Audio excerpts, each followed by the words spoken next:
কুসুমের জন্য আজ গর্বিত বোধ হচ্ছে ইন্দ্রাণী গাঙ্গুলি। স্বয়ং নিজেই এবার গোটা লোকের সামনে কুসুমের প্রশংসায় ভাসালো ইন্দ্রাণী গাঙ্গুলি। হ্যাঁ বন্ধুরা, ভিডিওতে লাইক দেখতে থাকুন। যে মুহূর্তে কিনা ইন্দ্রাণী গাঙ্গুলি স্বয়ং নিজে কুসুমকে সেই উইনার ফেস অফ দ্য ইয়ারের সেই খেতাবটা তুলে দেয় এবং ওর মাথায় মুকুটটা নিজ হাতে পরিয়ে দেওয়ার সময় অন্যদিকে ইন্দ্রাণী গাঙ্গুলি যখন বলতে থাকে যে কুসুম সম্পর্কে আমার আসলে কিছু বলার আছে সকলের সামনে। আজকে সন্ধে হয়তো বা এরকমটা হতো না, একটু ভিন্ন হতো যদি না কুসুম এরকম একটা মিরাক্কেল আমাদের সকলের সামনে না দেখাতো। ওর আত্মবিশ্বাস নিয়ে ও যদি এরকম করে হেঁটে না যেত তাহলে হয়তো বা গোটা বিশ্বের কাছে আমাদের লজ্জায় মাথা হেঁট হয়ে যেত, কিন্তু ও কোনোভাবে সেটা হতে দেয়নি। কারণ আমি আজকে সন্ধে এমন একটা জিনিসের সাক্ষী হয়েছে যেটা কিনা আমার কাছে একদমই অপ্রত্যাশিত ছিল। কারণ আমি কোনোদিনও ভাবতেও পারিনি যে আমার বাড়ির ড্রাইভারের মেয়ে হুট করে এরকম করে এরকম একটা র্যাম্প শোতে নাম লিখিয়ে ও এরকম করে সকলকে তাক লাগিয়ে দিবে। এবং তার থেকেও বড় কথা, সত্যি বলছি কুসুম, আমি একটা সময় ধরেই নিয়েছিলাম যে হয়তো বা তোমার দ্বারা এই কিছু কোনোটাই হবে না, কিন্তু তার সত্ত্বেও আমি জানি না ঈশ্বরের আশীর্বাদে তুমি সবটা খুব ভালোভাবে করেছো এবং বরঞ্চ সব ওর অভিজ্ঞতা থেকে আরও বেশি ভালো করেছো। কিন্তু আমি চাই যে তুমি ভবিষ্যতেও এরকম করে সব সময় সব কিছুতে সফলতা পাও।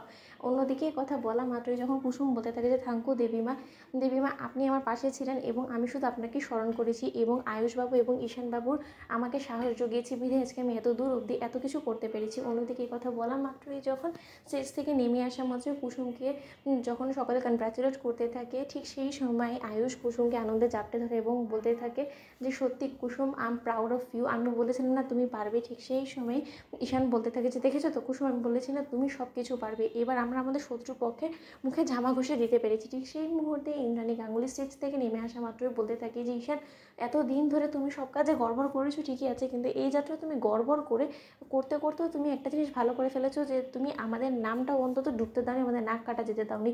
কারণ এতগুলো লোকের সামনে আমি তো একবার ধরিয়ে নিয়েছিলাম যে হয়তো আজ সন্ধ্যে আমাদের পুরো একটা কোম্পানিজের নাম ধুলির সাথ হয়ে যাবে এক নিমিষে, কিন্তু ঈশান এবং আয়ুষ তোমরা দুজনে মিলে যেভাবে হ্যান্ডেল করেছো গোটা সিচুয়েশনটাকে, সত্যি আমি তোমাদের প্রতি গর্বিত।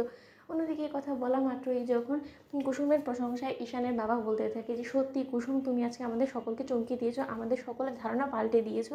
তোমাদের মতন মেয়েরা তো রীতিমতো আমাদের জগতের সকল সমাজের মেয়েদের জন্য একটা ইন্সপিরেশন হয়ে থেকে যাবে। অন্যদিকে এই কথা বলা মাত্রই যখন ইন্দ্রাণী গাঙ্গুলি বলতে থাকে যে এখানেই কিন্তু কথা শেষ হলো না, কারণ এখান থেকে সবেমাত্র কথাটা শুরু। ব্যাক স্টেজে কী হয়েছে না হয়েছে সেই সম্পর্কে আমি এখনও পর্যন্ত পুরোপুরি ইনফরমেশন পাইনি। আমি এই বিষয়টা সম্পর্কে স্পষ্ট সব কিছু জানতে চাই যে কী এমন গোলমাল হলো যার কারণে কিনা না চাইতেই কুসুমের নামটা সেখানে পড়ে গেল। এবং কুসুমের বিষয়ে আমি যতটুকু জানি ও স্বেচ্ছাতে কোনো মতে কম্পিটিশনে নাম লেখাতে যাবে না, তাহলে কে ওর বিরুদ্ধে চক্রান্ত করে ওকে মিথ্যে ফাঁসানোর চেষ্টা করলো তার নাম আমি অনুষ্ঠান শেষে অবশ্যই জানতে চাইবো। তো বন্ধুরা লাইক এন্ড শেয়ার করে সাবস্ক্রাইব করতে ভুলো না।